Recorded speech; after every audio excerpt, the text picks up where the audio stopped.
যারা মুত্তাকি হবে আল্লাহ তাআলা আসমান জমিনের রহমতের দরজাগুলো তাদের জন্য উন্মুক্ত করে দিবেন, খুলে দিবেন। বলেন সুবহানাল্লাহ।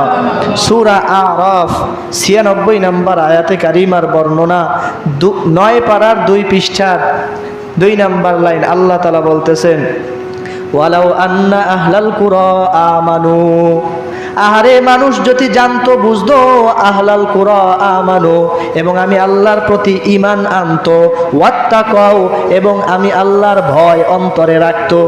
ঈমান আনার পর কি রাখতো? আল্লাহর ভয়। ওয়াত্তাকাও, আমি আল্লাহকে ভয় করত। লা ফাতাহনা আলাইহিম বারাকাতিম মিনাস সামাই ওয়াল আরদ, আমি আল্লাহ তাদের জন্য আসমান এবং জমিনের বরকতের দরজাগুলো সব খুলে দিতাম। সুবহানাল্লাহ। তাহলে যারা ঈমান আনবে